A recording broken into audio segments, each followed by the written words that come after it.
And welcome back to episode 72 of Backhouse Productions. Our newest guest, Chris Mathys. Thank you for coming on. You're running for the 22nd District Congressional, and it's kind of a tight race right now. And so thank you for taking the time to kind of, with your busy schedule, to come and sit down with us in the studio.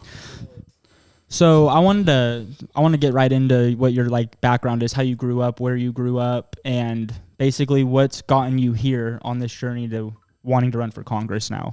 Well, thank you for asking. I started out, in a farm town, Sanger, California. I'm actually a proud Apache. Back in the day, we actually asked the tribe so we could be called Sanger Apaches. They didn't. Some of these people have to change their name. They didn't boycott. Tear the monuments down. We didn't have to do that. And so I grew up on a citrus grove. My parents actually weren't in farming, but my mom insisted on us growing up in an agricultural area. She wanted us to be out in the land from when I was a youngster. They both came from Switzerland, believe it or not, and we came to live and work in America, to live our dream. It's kind of funny. I always would ask my dad. Switzerland has some pretty good chocolate, cheese, right? And so I asked my dad. I said, "Why are you leaving Switzerland, where the chocolate's so good?" And he says, "You know what? One word: freedom." And here in America, we still are a free country. Mm-hmm. We are losing that freedom as we speak. You're all very young, and you deserve the same free country, the same country that will give you the opportunities that I had. When I was your age, I could buy a house without my mom or dad co-signing for $65,000. Yeah. You could buy 20 acres for $80,000. It was a lot easier. Now everything's gotten so corporate where the big entities, I heard the other day, that Flynn guy we talked about with the bread thing with Panera, he owns 189 Applebee's. One guy, 189 Applebee's. How about the little guy that wants to open his own Applebee's? How does he compete with the guy that owns 189 Applebee's? Exactly. What's 190 to him? That there's no difference. So it's just another one. 50 stores and sells 50 stores, and the problem with that is you guys need opportunity, and you shouldn't be forced to be in an environment where that opportunity becomes very difficult. Well, that's a big problem today with the company BlackRock and how many single-family homes they're starting to buy up now, and eventually, that's their whole investment strategy for a big part of it for real estate now is just to buy up all these single-family homes till eventually everybody's going to be a renter, it seems like. It's exactly what they do. Let's say they're building 300 new homes. They buy 200 of them. Then now you only have 100 to pick from. So guess what that does? It brings the value up of those 100 because those 200 aren't on the market. Uh-huh. And so then it puts people in an environment where things get so expensive. You've got to rent one of the 200 because you can't afford to buy the 100. Exactly. And the Schwartzman guy you're talking about, he donated to the Congressional Leadership PAC that's spending hundreds of thousands of dollars attacking me right now. Just look at that. Who is that? You said Steven Schwartzman, didn't you say? No, BlackRock. Schwartzman's the other guy. I think he's a Blackstone or Bridgewater, maybe he's one of the those. big guys too. Yeah. And that's the problem. These corporate guys want guys that are going to drink the Kool-Aid, stand behind the big corporations, and we've got to bring America back. America is where you come like my dad that had nothing that could speak with a strong accent and made it work. And now you're a cattle farmer? Right. Well, actually, rancher. Cattle ranchers. My bad. What we do is, if you eat beef, think about us, because we take we breed. Obviously, we want to have as many calves as possible. It's called a cow-calf operation. Our goal is to add weight. We'll talk about losing weight. We want to add weight as much as possible. And then once they reach a certain weight, then they go to the feedlots. They get the grains, the marbling, and then they get to the warehouse, and they end up with steak at the store. Yeah. And so it's a tough business, but we're pigs in mud right now because it's raining. Yeah. We got good water last year. This year we got dumped on again. That's a pretty good segue talking about water, because I know you are big on water storage, I've heard, and basically what would you do differently than what California as a state is doing now, or what would you try to implement for things like water storage? Chris, can you just get the mic closer to you? Well, the thing is with water, this year's decent, last year was very good. So water is just almost like storing gasoline or oil or anything else. It's a commodity that people need, that they need to use. And so if we provide the right areas to store the water, then you don't have this time when people have to fallow ground. They can't farm it because there is no water. And so there's ways of doing that. I mean, you can raise the height of a dam, that brings more water storage. You can build new dams. Unfortunately, with the environmental, and we talked about that, the environmental Dumping most of the water into the delta. Everything's permits. It's just it's absolutely unbelievable how much power the water board has in California. They are brutal. Let me tell you, I deal with them on a daily basis, and they make your life miserable. And they can do it because it's like you talk about a deep state, administrative state. That's what they do. They use administration to fine you, to go after you, to penalize you, to make you pay fees and charges. And it's tough. A little guy that's trying to get started, buy some farmland and wants to become a farmer, good luck. I love how you just acknowledge that word deep state, because I always talk about that. It's Me and deep. Joseph talk about that too. And you're a big Trump guy, and Trump brings up the deep state. And there's actually a book that I just ordered. I can't remember the name of it though. I've just ordered 5 or 6 different books, but it specifically talks about who actually is running America. Who's running it is bureaucrats that are there forever, that cannot be fired, and end up collecting 6-figure pensions when they do retire, and all their time they're in office. They're not in office, they're not elected, but they're working is basically they make it miserable for people that are trying to make money, trying to open a business. And I got to ask you this. I'm sorry, Chris. Let me Sure. say what that book was. I just remembered. For anybody wanting to order that book, it's called "Who Really Runs the People Running America." That's what it's called. Okay, so Chris, you're talking about how government restrictions, government regulations are kind of like preventing small businesses to grow, but then at the same time, you're saying it's almost like big business kind of swallowing up everything too at the same time. So, in a sense, do you want less regulation so the big businesses can thrive more, or how can you even bring the little guy in to even give him a chance? Is it more or less government restrictions? Yeah, good point. The problem you have is in business today, you can't just be a businessman. You've got to have lawyers. You have to have CPAs. And I mean, a friend of mine, his sole job, he works for a big corporation, is to try to manipulate their income to reduce their tax exposure. Mm-hmm. I can't afford to have a CPA in my office to do that for me. So because of that, it's going to be more difficult for me because I'm going to end up paying more taxes because I'm not going to be able to take advantage of the same loopholes. So, frankly, I'm not a friend of corporate America. I'll be point blank. And I don't like what they do. Everything gets, bigger. They own more. They control more. Joe, sorry about that. You continue. And the bigger the corporations are, the harder it is for the little guy to compete. That's true. That's very true. And how you said the stuff about small businesses and talking about corporate America, I think when COVID happened, it basically wiped tons of small businesses out, and these corporations were the only people to buy stuff from now, and they grew exponentially throughout COVID, and they wiped out every other small business that was their competitors on the local level. And believe it or not, these same people that we're talking about, including David Valadao, is still in office and still running for re-election. Where was David Valadao during COVID? Did you ever hear him say one time that we need to oppose all of these stay-at-home orders? Since when, if somebody's selling clothing, a small business, they have to close and Walmart stays wide open? Mm-hmm. Is that fair? No. Is it fair that you can't go to church because you have to go to a drive-in in your car and worship God through a windshield? I mean, come on, where are we at? And that was something Mike Boudreau was big on because he was the sheriff of Tulare. He was dealing with the heat of it. Yeah, we had him on, and he talked about how he didn't enforce those mandates and stuff like that. Which is, a person like me, I find that very valuable, especially in today's environment, in today's world that we're starting to live in the political environment. It's very important. And I think a guy like you in Congress is just another spearhead guy that can kind of spearhead stuff like that. Well, yeah, I mean, it's ironic. The COVID infection rate in young people is like 1/100 of 1%, mm-hmm. But they have to stay home. We have to put masks on our kids. They can't go out and play. They can't compete in sports. I mean, well, look at the irony behind that. You're going to take a whole generation and make them stay at home and get educated through a laptop and not be in front of a teacher because they are going to get the virus. I mean, come on. And that's what they did. I mean, I try to work out. I try to stay in shape. Luckily, the guy that runs my gym, and you might have heard about this guy, his name's Jason Kraft. He has the Dethrone martial arts studio in Fresno. I'm not familiar, but I'm very familiar with martial arts guys. I shouldn't say his name, but he looked at me and says, Chris, you still want to work out, and there's a lot of guys that do. And I said, absolutely. So we went through the back door.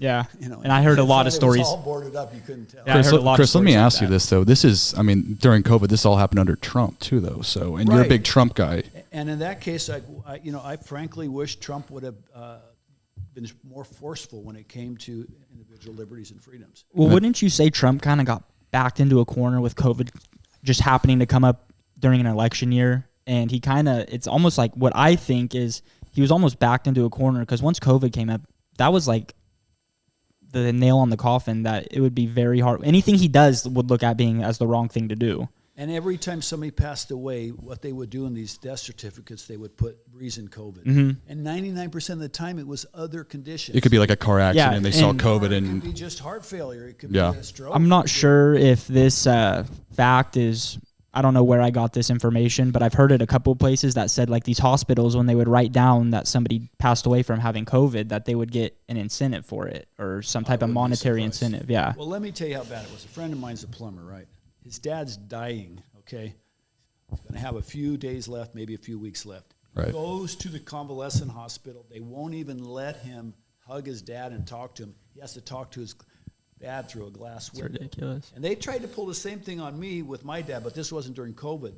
They tried to, well, you can't do this, and we got to talk to his doctor. And I basically said, he's out of here now, and I took him home because I don't believe in these, medical professionals, restricting our ability to see our family members, especially during COVID. I mean, how would you like to say goodbye to your dad through a piece of glass? Well, another thing about the medical professionals that you're talking about who are treating COVID, it's came out now that the treatment of COVID is what's left a lot of these people with the permanent lung damage. Like they're not, I guess Wuhan talked to somebody in America, or Elon Musk was the one who I heard this from, that Wuhan never had people on intubated ventilators for extended periods of time, and that's what we did in America, and that's why you see all these people with permanent lung damage, is because you're not supposed to be on an intubated ventilator for extended periods of time, and that's what's. It's not COVID that's left you with the lung damage, but it's the intubated ventilators and the treatment of COVID.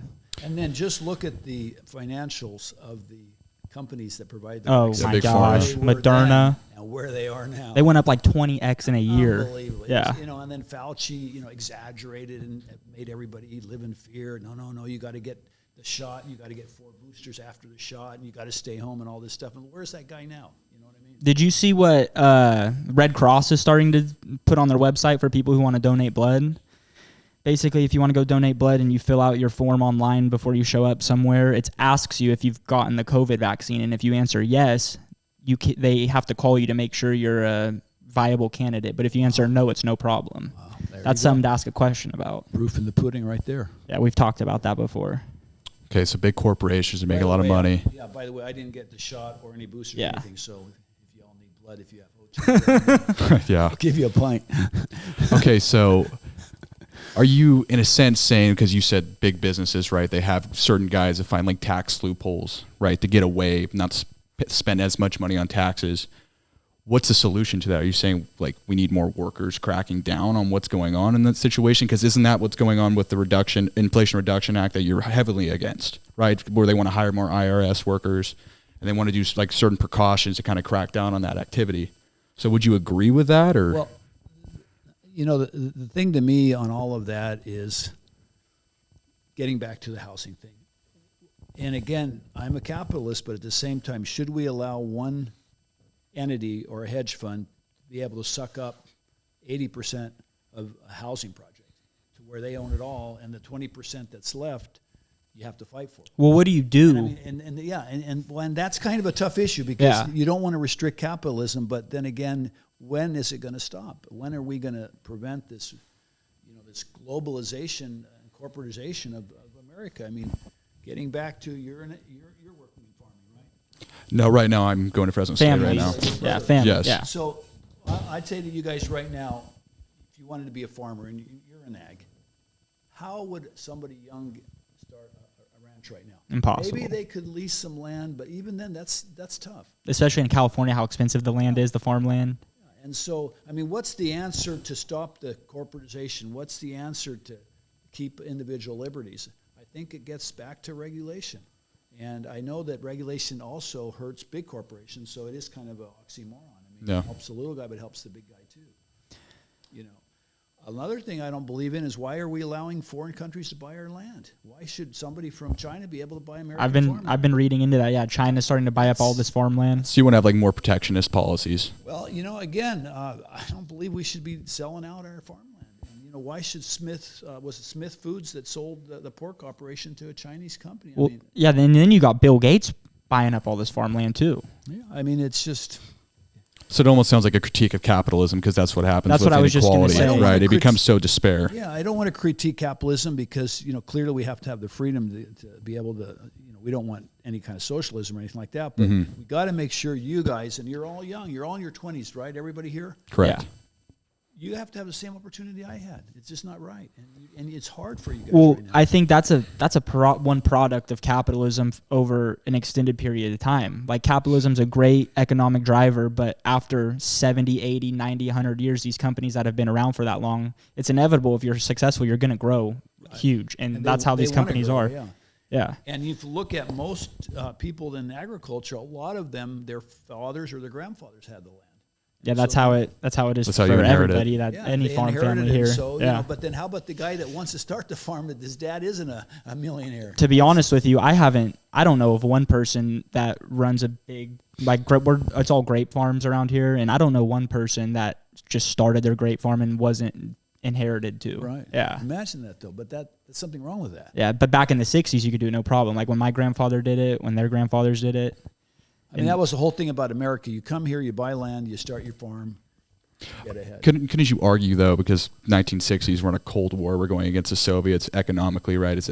We're seeing who has the best economies, and kind of globalization kind of opened up free markets, so other countries could ally with us and have their interests in line with us, so they would not side with the Soviets. But not just the 60s. So kind of globalization kind of created this template of how we're dealing with the world right now. Yeah, but it wasn't just the 60s. I mean, you could say part The during the Cold War, 50s. but even out of the Cold War, when did the Cold War end? In the 80s, or let's say even when the 90s. People could still do that in the 90s, stuff you can't do today. But I'm saying the open to other markets all around the world, right? You're opening these markets, you're creating wealth globally. And so we're going to have to sacrifice what happened here for the rest of the world so our allies can team up with us instead of like the Soviets back in the day. Yeah, but wouldn't you say now that we're starting to see like the problems in that? Because now it's America is where we are now, and we've invested all this money in countries like Ukraine now, and it looks like it's starting to become a massive problem. And my question to all of you, what in this room was actually made in America? And that's sad. Well, isn't there a reason though? Because it's cheaper to make it in other but countries. but sometimes cheap is not necessarily better. Honestly, and this might sound old-fashioned, but I'll actually pay more and go to a little independent grocery store than I will go to like a Food Max or something. And I know that doesn't make a lot of sense, but I want to see that little guy make it. I mean, I search out privately owned restaurants that are not changed. I search out small markets. Well, I purposely go there. I bet you now, after COVID, it's a lot harder to find those It's now. harder to find. Like, Cindy and I went to, and it just has a different feel. The owner's there. How are you? Good to see you again. And that's how it used to be. You used to have, if you went to a community, you didn't have to go to Walmart to buy clothes. You had a little butcher shop. You had, in some cases, a cheese shop. You had a guy that sold you shoes. You had a clothing store. Go in these little towns in America. It's gutted out. I mean, there's nothing left. I grew up in Sanger, and I mean, there's a few independent little stores, but it's not like it was. Yeah, I totally agree. I'm interested in how close is this race, or is because Valadeo's been the guy who's ran the guys' district. Yeah, so how close is this? A pretty, because I'm not very up to date, I guess, on how close this race is. I haven't seen any of the numbers. What I can only say is people are frustrated, and when people are frustrated, be it economically, or be it just from the standpoint of their children and education and government, they want change. Well, that's what Joseph's brother Grant told me when I walked inside. Right, yeah, they want change. It's just like you've had that suit for 10 years, and that darn suit. I don't want to wear a different suit. I mean, I know it's kind of a simple comparison, but I mean, it's a point where people want something different. So we saw the last time around how you almost won in 22, right? You lost by 1,200 votes. Okay, yeah. See, I didn't even know that. What would the difference be this time around? Where are you kind of like the way you're running your campaign a little differently? How do you, I guess, swing those votes to you? There's a huge difference. First of all, Adam Medeiros, who took over 3,000 votes, has endorsed our campaign. Okay. And he's obviously not running this time. He's running for supervisor. Okay. And so that has a big fact. The last campaign, the only media I had was radio. That was it. Kern Radio was the only station. We are on 7 radio stations, every single TV station, cable. If you watch the races on Sunday, you're going to see our ads. So it's a completely different campaign. You know what's something like that I thought was, I don't like these things that I see, but right after Joseph brought your name up to me a couple days ago, saying if he wants to reach out to you to do a podcast or something, I was like, sure. And literally a couple hours after that, as I'm eating dinner, a commercial comes on about that David Valadeo commercial that he ran against you, like those smear commercials. Oh, yeah. And I just think those are so ridiculous. It's politics, though. It's what happens. Let me explain that, too, because, I mean... Yeah, I wanted to ask you about that. Opportunity. Okay. You're a city councilman. You get 100 phone calls from moms, believe me, and dads, I don't want this sexual predator, this pedophile in my neighborhood. And I said, well, even that's not really a function of the city council, but let me see what I can do. And so it turns out that the state could put a pedophile right across the street from here, and there was absolutely nothing you could do. Mm. But that's not why you get elected to a position. You want to go deeper than that, and you have a duty to your constituents. So did some research, found a group home in an industrial area, all surrounded by warehouses, no families, right? So I talked to those people. I said, will you take a pedophile? Well, that's what we take. That's why we're here. Great. Talked to the pedophile, Lonnie West. I said, Lonnie, my advice, and this is why they think I helped him. I said, my advice to you for your well-being and definitely for the well-being of the people that live here is that you need to move. He says, well, I don't have to move. I said, Lonnie, my advice to you is to move. And he kind of knew what I was saying because these people were ready to take the guy out and basically slit his throat. So I put him in my car, believe it or not, back in the back seat of my car. I'm driving Lonnie West to the group home. Problem solved. Getting flowers, people hugging me and everything else. I said, great, I finally did something where I feel like people were really grateful. And then they tried using that against 20 you. 20 years later, Chris Mathys socializes and helps pedophiles. What was the other thing? Because I didn't even notice that in that commercial. There was something else. I can't remember what it was, though. But what else did they say in that commercial? Oh, about the budget. Okay, so let's say there's a budget like it is now. They want to provide the Ukraine aid and border security. Mm-hmm. So a lot of Republicans are not voting for that because Ukraine's got enough money. Guess what?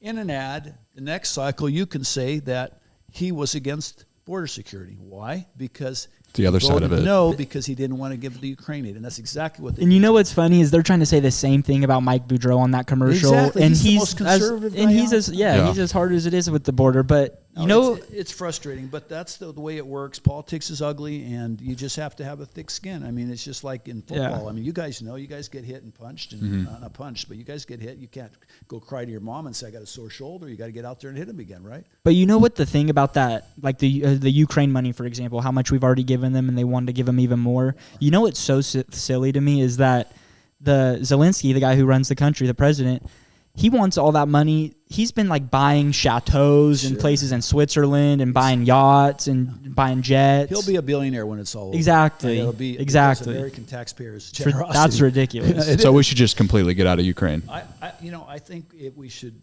provide humanitarian aid. If we have our people there are American veterans, believe it or not, that went to the Ukraine and to help with the fight. Obviously, if anything happens to those people, we need to make sure they're taken care of. But no longer just send cash. Yeah, I 100% agree, and that's what it sounds like. I 100% agree with that. Like, it's not like we're get out of Ukraine, but giving them hundreds of billions of dollars is just ridiculous. So we're doing that. So what do you think the motive is behind it? Because first of all, it's the industrial complex. Keep in mind, whatever gets sent over there, somebody's making a ton of money off of it.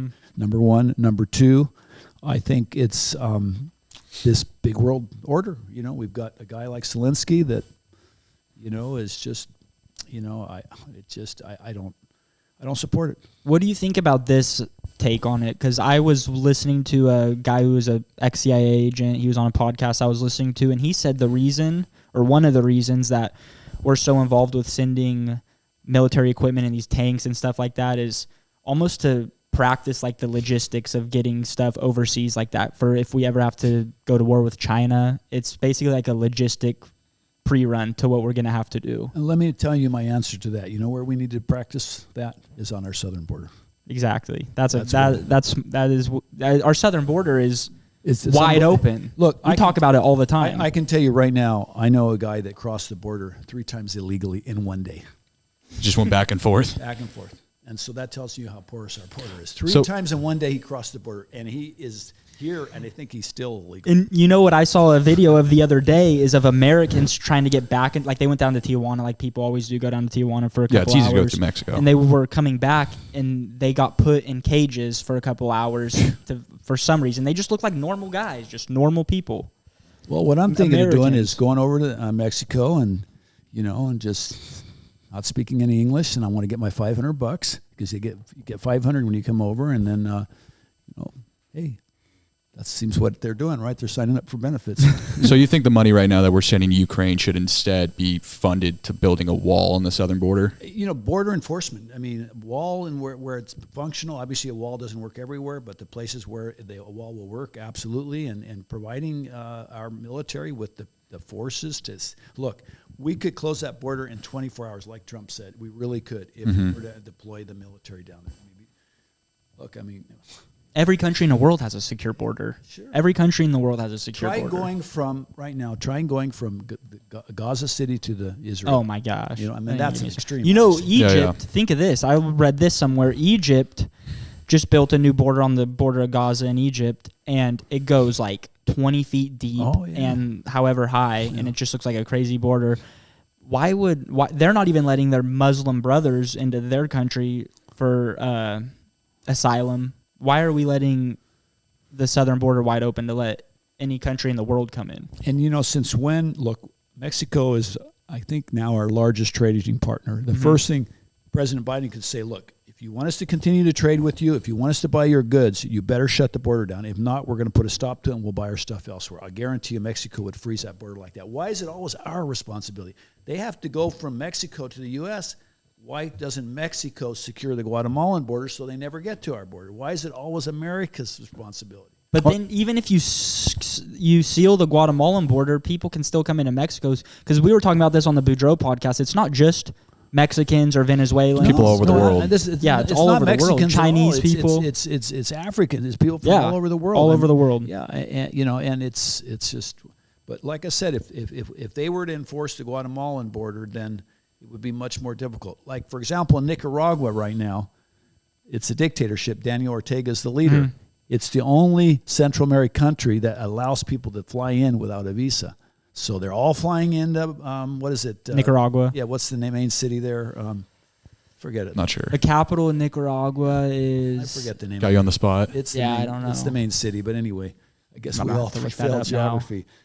But from there, then that's when they make the trek up through, Colombia and Panama, and they come to the United States. Managua, but anyway. So what is the reason behind it, though? Why are we? I mean, because isn't this a bipartisan issue right now? I'm like strengthening the border. Like it's coming from both sides of the aisle here. Well, look at it this way: if I'm coming across the border and I don't have the financial wherewithal to take care of myself, who am I going to align myself with? A Democrat that believes in a lot of socialism and a lot of free stuff, or a Republican guy like me that says you got to get a job if you want money.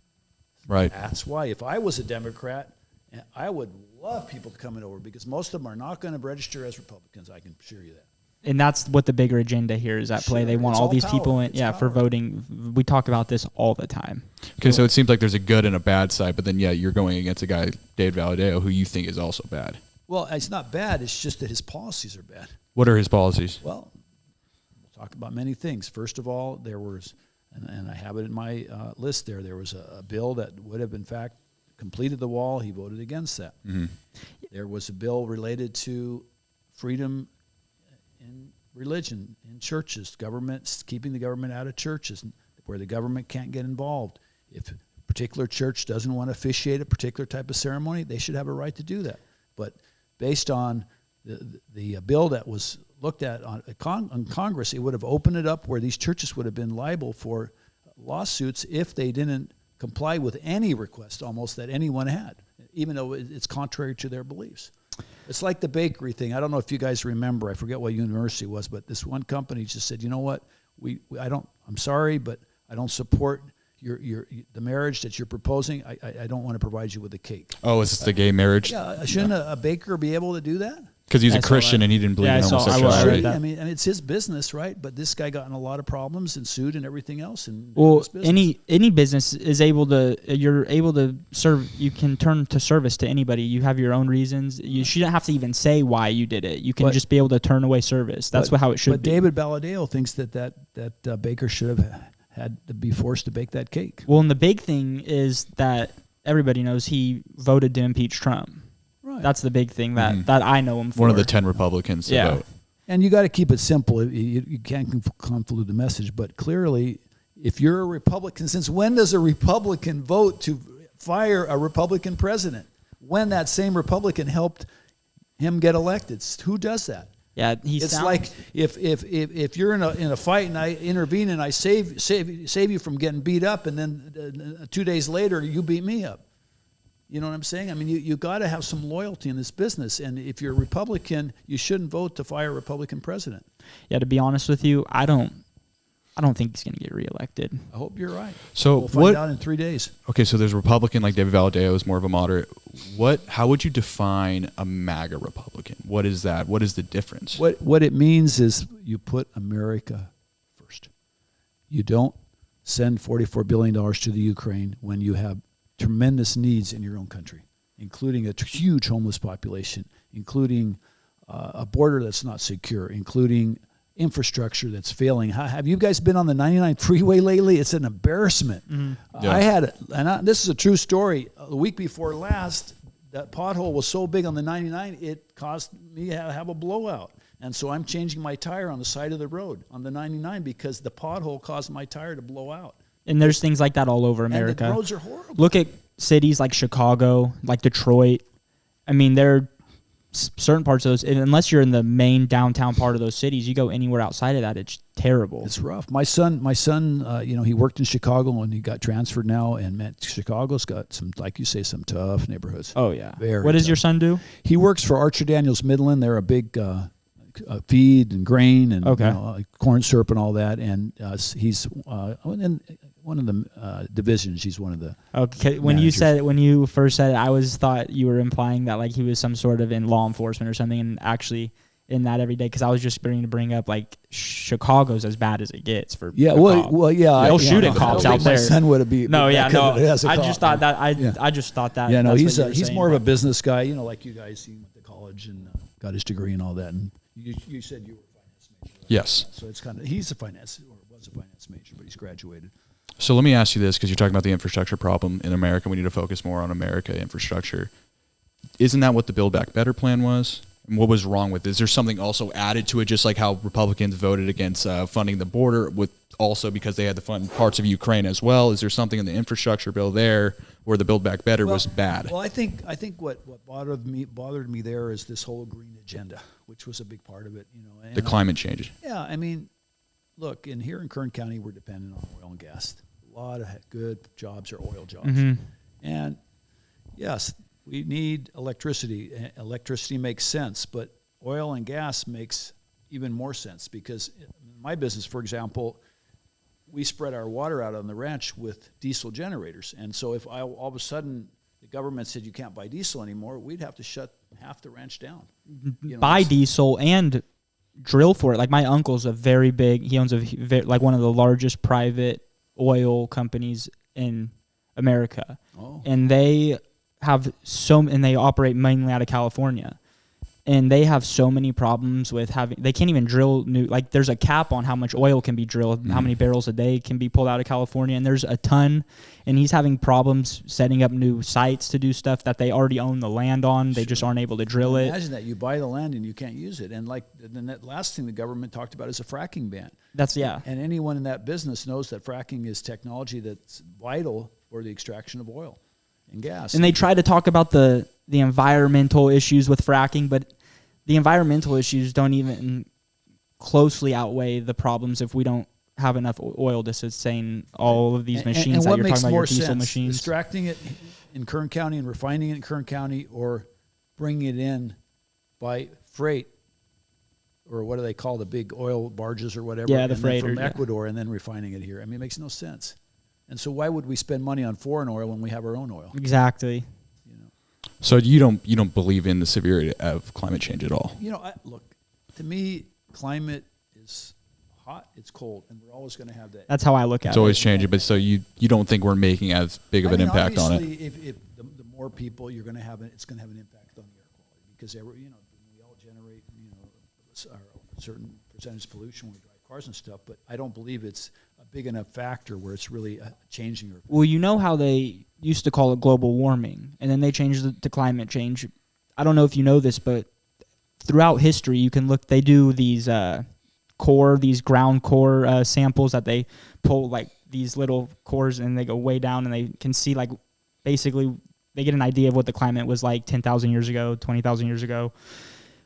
Historically, global cooling periods are way more catastrophic than like a global warming period. Mm-hmm. And I've seen numbers like, on averages, it is a little bit hotter now than it was maybe a couple hundred years ago, but it's not anything to start injecting all this money into and making a huge problem about.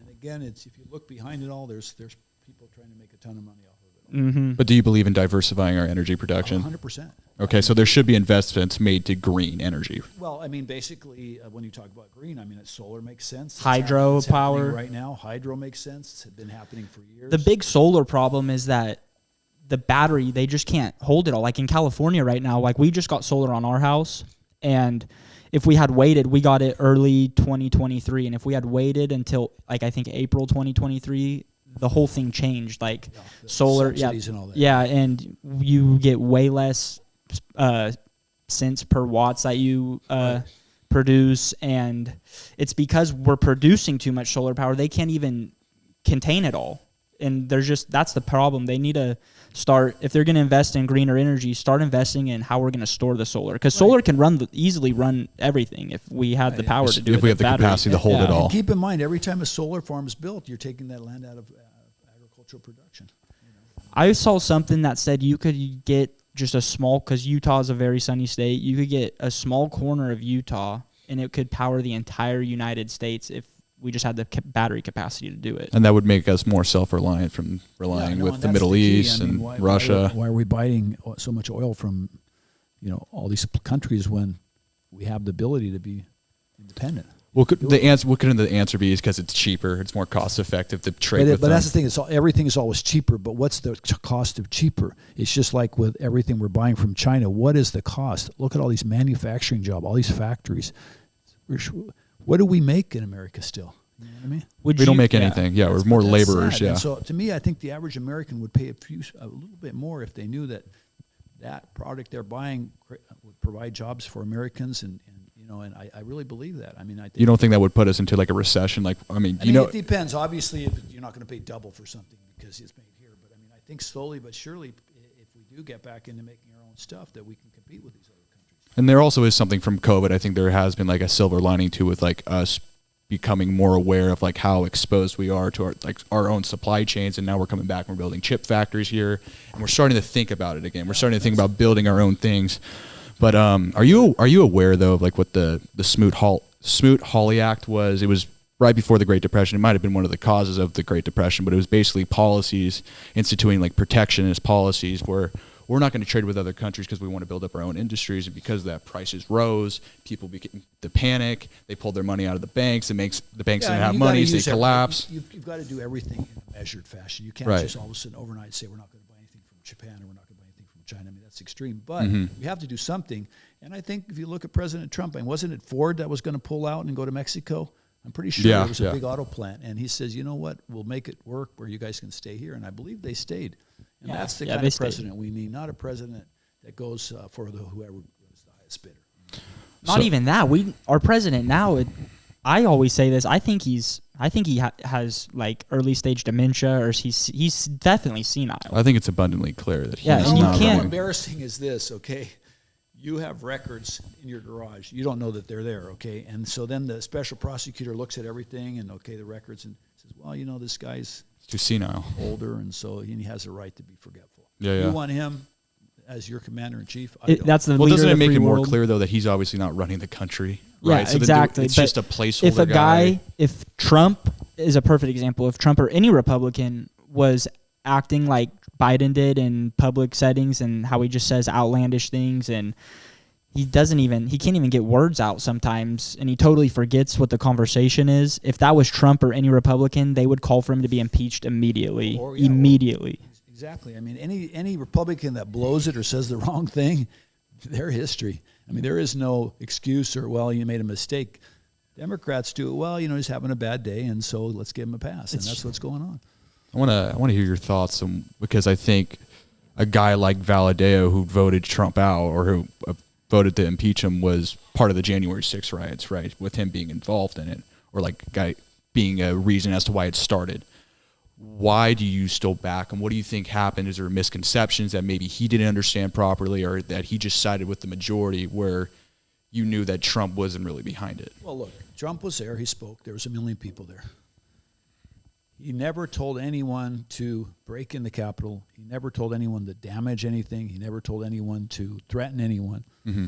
And so when you got 1 million people and they're hot and they're upset, you can't control everyone. So if a few people got carried away, which they did, then that's one thing. But how can you blame that on the president? Well, it's not his fault. I mean, if there's like with that group, a prime example, when I had that Lonnie West thing, there were some guys actually that were like physically wanted to get involved and go for this guy's throat because he was there at that time outside, and they were, and so okay, one guy does that, you're going to blame the whole mob on that guy? I mean, and then at the end of the day, things that happened during that time in our history were much worse in places like Portland, Oregon, where people actually went in and burned businesses and stole everything. And there was politicians calling it the Summer of Love. Right. And nobody was held accountable for that. But what they're doing, this is so political. Anyone that was there, I mean, they're taking thousands of Americans that were there, and they're prosecuting these people, and now they have a criminal record, and some of them are going to jail and paying fines. How you said that, it's ridiculous, and how they don't do anything with Antifa when they go burn stuff down. But in like the BLM riots, nobody gets charged. The thought that I subscribe to is like how you said Trump wasn't up there calling for people to riot or anything. No violence at all. He never said anything. I read and I've heard multiple people that are very trusted sources and news sources talk about how there were FBI, CIA agents implanted in the crowd, like kind of stirring it up. Like, I wouldn't be surprised. Stirring the pot, trying to, let's go do this. We could do it. We could take the Capitol. Kind of stirring that up, and it just makes Trump look even worse. Where was the Capitol Police and all this? I mean, if they felt, they knew. There's videos of them opening the door. Yeah. When you got 1 million people there, something could happen. So why didn't they, provide some extra security? It sounds like it was coordinated. But you don't think he was playing a little bit to his fan base? Well, sure. You look, when you're talking to 1 million people, you're gonna get people excited. But never once, and I think that it's been all recorded, that he say, "Go there and break in." And no, because he would probably be in prison if that was the case. If he was calling for violence and it actually happened, that would look terrible. But he didn't. That's the facts. But if you look at the trials and all that's going on, they're accusing him of an insurrection. What is it, the 14th Amendment? There's trials. There's that trial. There's the ones of the files. I mean, what trial are we talking about? The Mar-a-Lago, there's the real a ton estate of issue. stupid trials. Listen to this. Okay, look, if you're a businessman, you're going to make yourself look as good as possible if you're going to get a loan. But at the end of the day, the bank is not going to base it on your personality. The bank is not smart. It's smart. They're going to do an appraisal on the assets and figure out what the value is and how much money you want to borrow against that asset. And then they'll give you a loan accordingly. I mean, you can have the nicest suit in the world and promise the moon, but at the end of the day, bankers, they do what's called underwriting. Mm-hmm. They underwrote all of the loans President Biden asked for. Trump asked for. President Trump met the terms of those loans and paid them back. So how can now the district attorney in New York or the attorney general somehow blame him for embellishing his records when nobody got hurt and there was no crime committed? They would never do that. That's the kangaroo court that gave him that 3. You know how many times something like that has been done in America? Probably countless times. Everybody does, and nobody gets. It's not even illegal. It doesn't seem like. He paid the loan exactly. If you falsify your tax returns or you change your financials like people have done many times, then now it's fraud. Yeah, that's tax fraud. Yeah, because they're basing the loan on fraudulent. How much did they appraise Mar-a-Lago to be worth? Didn't they do some? Was it like 18 million? It was like some crazy number. Like it's only worth 18 million. There's a house in Palm Beach that's 5,000 square feet that's worth $25 million. I mean, just ridiculous. Prime, and you know what's prime about Mar-a-Lago? That's why they call it Mar-a-Lago, because it's ocean on one side and it's the bay on the other. So it's oceanfront. Exactly. He has the Yeah. best Great real estate. there. Yeah, and it's worth $18 million. He bought that for $14 million from the, I think it was the Meriwether Post family, and I guess nobody wanted it. And at that time when he bought it, and then of course he put the big hall there, and he got married there, and now it's That land without anything built on it is worth $100 million, hundreds of millions of dollars. I mean, there's a countless of things, but also even the Russian collusion thing too, with like how It's all just Russia bullshit. rigged the election. But you also, because I remember during COVID, you remember the QAnon documentaries and how that was always going out, and like that was a bunch of that fan base. That was a bunch of people that rioted, were like QAnon people actually thinking they were saving their country. Well, anybody who's gonna, but like this is what I mean when Capitol. Trump didn't really like condemn it. He didn't ever say like, okay, that is not true whatsoever. Like he never blatantly pointed that out. He just kind of leaned into it a little bit, kind of like got him rallied up a little bit. But look what it caused, though, and that's maybe what you. That's an argument that you can point at, saying he never condemned it. Just like, you know, they point out how he didn't like condemn the KKK, and I don't even think that's whatever. That's cool. Right, no, but that's just something he never did. But at the end of the day, it's the old story. You can take the horse to the trough to drink, but you can't force the horse to drink. And so you can't hold one person responsible for a million people as far as if one or 5 or 10 does something that's maybe unruly or unlawful. I mean, you can't blame President Trump, who was just there acknowledging his supporters who were upset that he didn't win, and that was his job to be there as their candidate. I mean, Hillary Clinton did just the opposite. Mm-hmm. I don't know, guys, you remember, but when 16. President Trump won, she did not even have the courtesy on election night to thank her supporters. She went with Bill Clinton in a motel room somewhere, and where is the candidate? Where is she? Where is she? And you guys remember that? Yeah. Yeah, unbelievable. So do you believe the election was stolen? I believe there's tremendous fraud. That's what we were just talking about. But do you think there was fraud in 16 too then? I think that since we've changed the system where everything's mail-in and you don't have to show ID and you don't have to prove citizenship, I think that's when the fraud started. And I think we're still. Well, I'm going to be honest. I mail my votes in, like, because I know Is it what would you say? Is it better to not vote than to do it? Because I vote for guys like you, guys like Trump. No, you have to vote, and then wait. If you really want to be secure, you take your ballot and you drop it off. Yeah, see, that's if just. You trust the postal system, which I did. I've already voted. I put it in the mail and I sent it. Yeah, see, like I put so it's not that big. Like, because I just mail, because my mom's not a big political person at all, and she'll never go somewhere to a place to vote. Right. But if it gets mailed to her and she could just drop it off in the mailbox, she'll do it. And that's what I did with mine. Yeah, me too. And I'm assuming it's going to get counted. That's what but it's not. We can't assume that. And Kim's been going door to door, and Raul, like I talked to a guy today, and this person hasn't been in his household for 8 years, but they still get the ballot. So what if he's fraudulent? He just okay. Yeah. Who's going to check anything? Nobody checks anything. There's people that are deceased that get ballots. It's happening right now. Yeah, that was found in Arizona too. Nobody reports it. I mean, that's ridiculous. Of course. I mean, but then it's all about integrity. Unfortunately, the people we're facing, they have a lack of integrity, and they're willing to fill a ballot out even though it's not theirs, and it doesn't bother them. It would bother me to misrepresent a ballot to me, because that's one of the few things as America that we have rights as citizens, is that we can vote. So mail-in ballots, are they going to be allowed in 24 for the election? They are. Okay. So if Trump wins the election in 24, you're going to accept it. Well, yeah, of course. But I'm just saying though. But if it goes the other way, wouldn't you say it's getting stolen because of the mail-in ballots? It just depends. We have to see. We have to monitor. They have what's called monitors that go into these election. As they're counting, people actually that go in. Well, okay. Are we going to classify the election as being fraud by them totally making fake votes, or are we going to say I still do think they make fake votes with the deceased people? They get these ballots, misrepresentation. So that's how the ballot was. That's how it's stolen. Right. Is that, and then that are people that are registered that are not eligible to vote, because you don't have to prove citizenship to register to vote in California. That's ridiculous. It's very easy. That's the so main reason they let the border open. So if you were a dishonest person, you could just register to vote, and you could be from a foreign country and you vote, and yeah, it's illegal, but there's no enforcement. So who's ever going to do anything? Joe, talk about the Vivek thing with him, with the test thing that Vivek was on. He was Vivek Ramaswamy. He was talking about if you wanted to be a voter, the age right now is 18 and you can legally vote.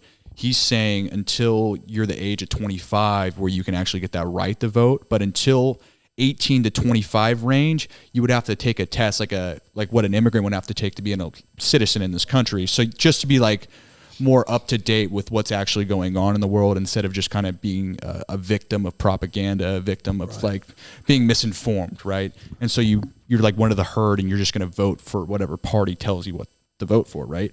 So he's saying from 18 to 25, that will encourage people to feel a little more, I guess, like they achieve something, like they earn their own right to vote because they're informed and they understand what's going on. It used to be back in the day you had to own property to vote. Really? Yeah. Which in a way makes sense because most of the if you're property you vote on really have that's also a fine line. And that Vivek thing is obviously it's a bit ridiculous because it's just a thought, like it's not an unrefined but type it's interesting. deal. But yeah, it's an interesting thing to think about because you got guys like how we know now, like you don't even have to be a citizen and you can vote right now, and that's just ridiculous. There should be, like, what does the voter ID number even do? If does it even matter? There isn't any. That's ridiculous. You register and you vote often. I mean, it's just.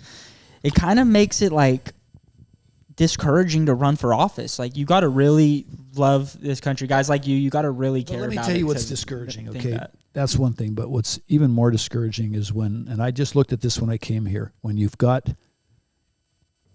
quote unquote conservative billionaires donating billions to the Congressional Leadership Fund that turns around and takes those billions and on my race alone spends $800,000 in a primary attacking a conservative Republican. And that's what's going on right now as we speak.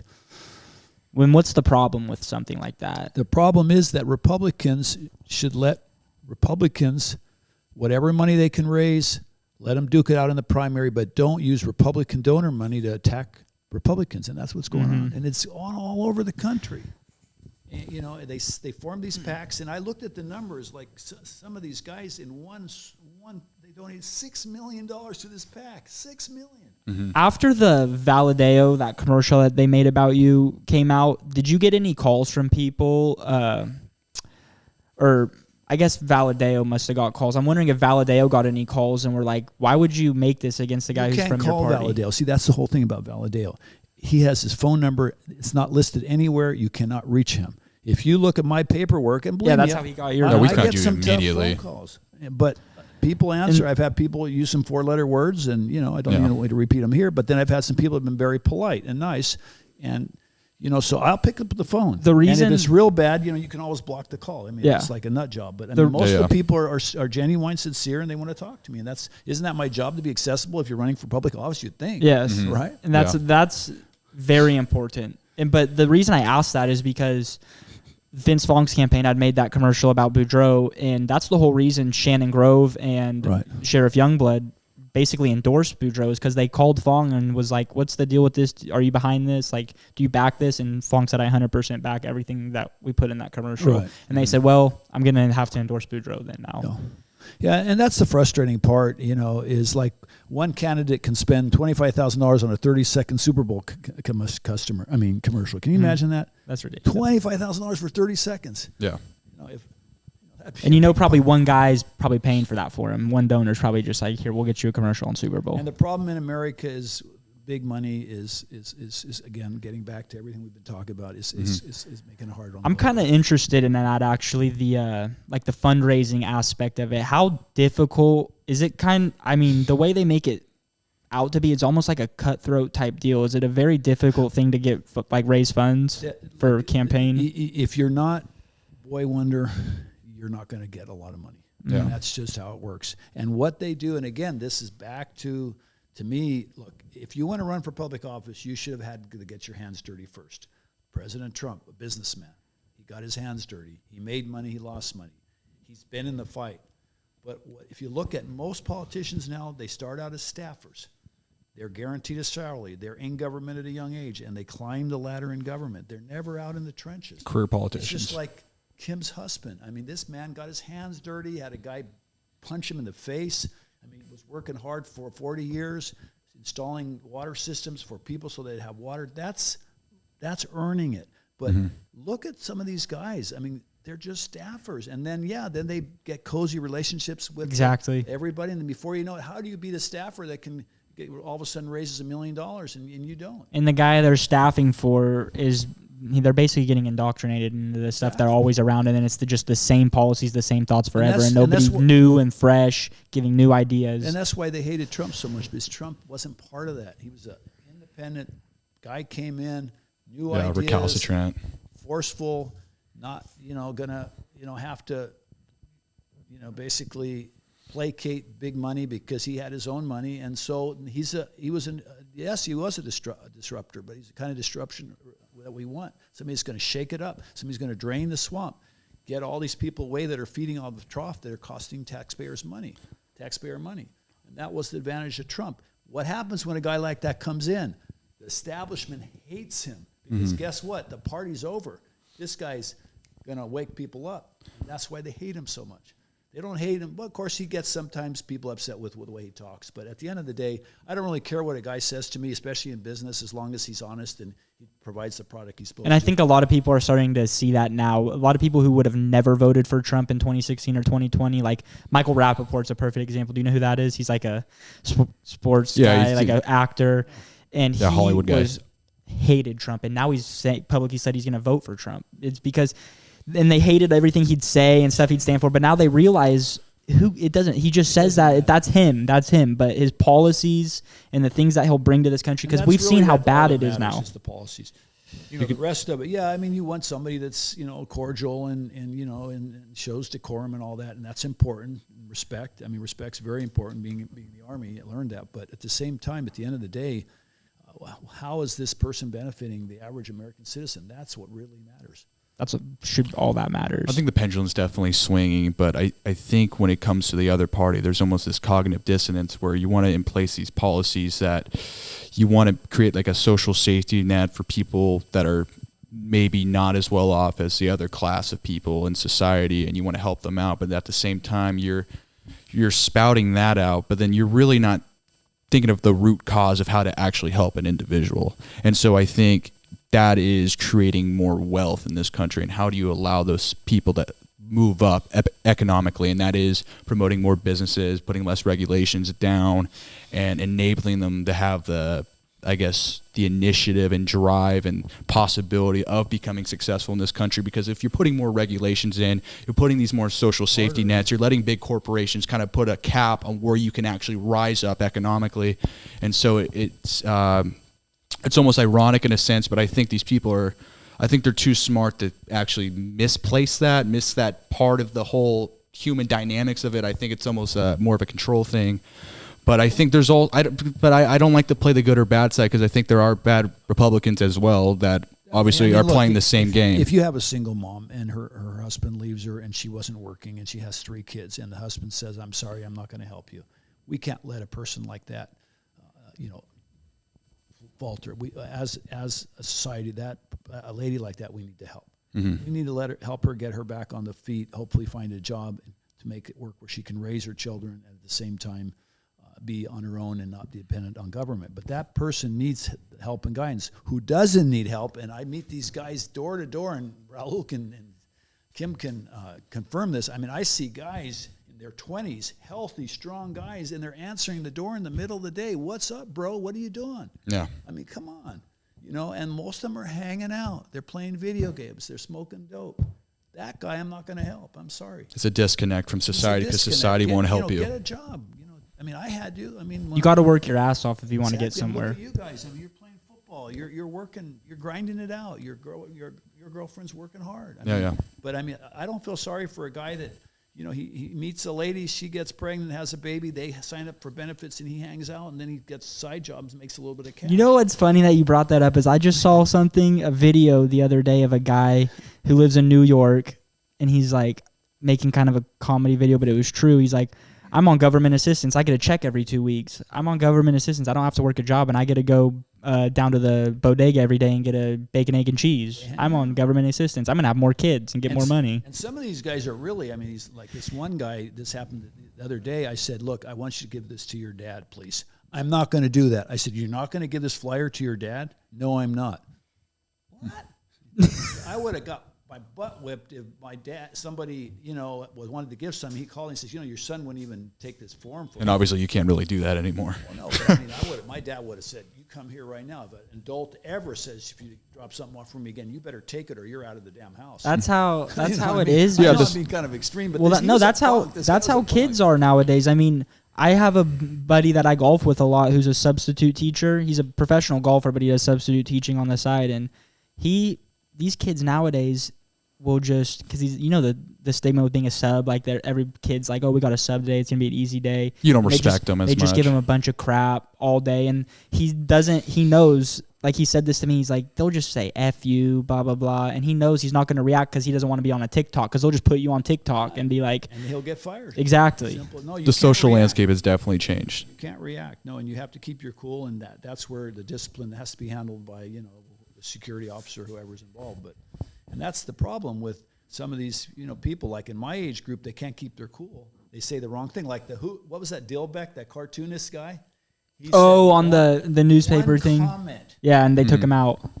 1,100 accounts gone. Yeah. Yeah. I remember 30 that. years to build it. And you know what he said after? He says, you know what? I stand by my comment. I'd say it again. I knew what was going to happen. I could care less. I'm retired. Leave me alone. That's great. But you would have to adapt with the times, because the times are changing. The culture landscape has changed. The way like roles are played in families, the way I guess everything is kind of playing out now in this world compared to 60, 70 years ago. Well, yeah. That has changed. So, but with that, as a Republican, how can you, I guess, promote such policies to the new landscape where you make it relevant, where you make it viable for somebody to actually believe in those core values? Well, I think what's really important is if you're a dad, take responsibility and raise your kid, because a lot of the problems we're having nowadays is because ladies have to raise their kids without the male role model. I hear that all the time. And it's important. Look, I'm telling you, my son, him and I got into it more than once,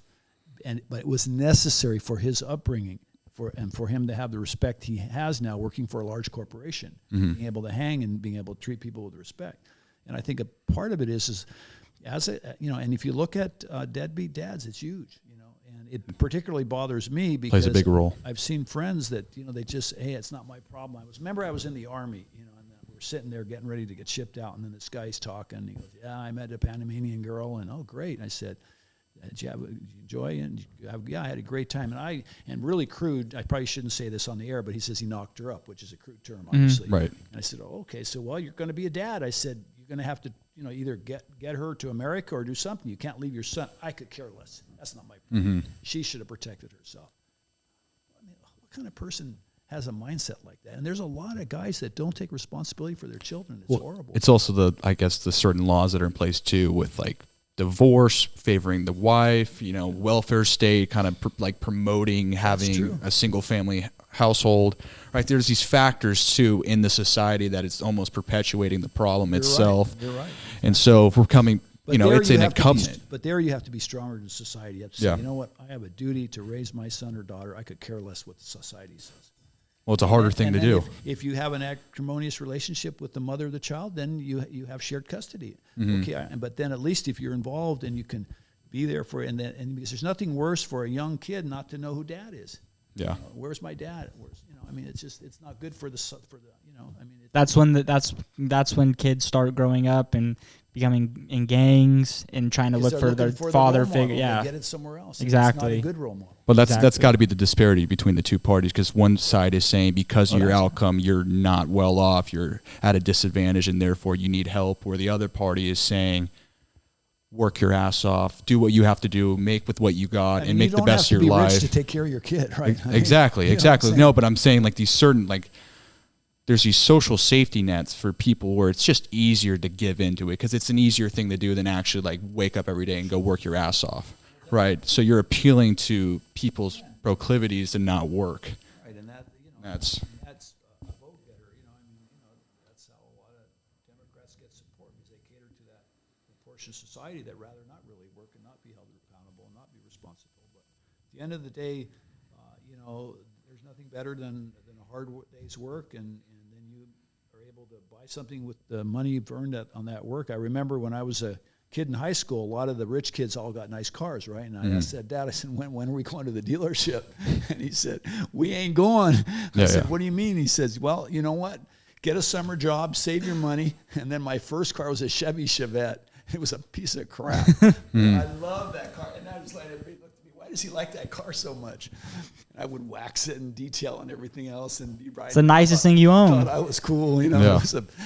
But you know what it did? It taught you that, you know. And then my son, the same thing. I never bought him a car. He bought his own car, and you know, he didn't necessarily wax it like I did, but you know, he kept it up. He probably still kept it up. It's his car. That's a big thing. Like when you actually put the money into something yourself, you care about it just a different level than if it's just given to you. Right. Exactly. And so it's just, but at the end of the day, we're still blessed to be in the greatest country on earth, and we just have to work hard to make sure it stays that way. So in a nutshell, make yourself prideful of yourself. Take responsibility in what you are, what you want to represent in society, and stop looking for handouts for someone to save you. If you're healthy and young and strong, you should feel bad if somebody's giving you something for free. You really should. I mean, because you have all the tools in your 20s. You really do. I mean, you're strong. You can stay up 20 hours and get up the next day and function again. I mean, I remember when I was that age. So especially if you're a grown man and you're getting stuff just given to you all the time, you don't feel as good about yourself either. Yeah. Take advantage of you know, the blessing that you were born here. You speak English. You have a U.S. passport, and make it work. You know? Well, Chris, we've loved having you. Thank you, guys. Chris. Thanks for coming on. Joe, close us out. Yep. And Chris is, again, elections March 5th. This will be posted tomorrow on a Sunday. Do what you can and vote. It's an important thing. And, I think there's definitely important times right now in our country that we really need to be informed, and we really need to take a step into like learning what's actually going on. So with that said, Chris, do you have anything? I just want to say that I'm very confident that with everyone in this room that America's heading in the right direction. Hopefully. Thank you guys for what you're doing. Everybody, Chris Mathys, episode 73. Thank you guys. Go check it out.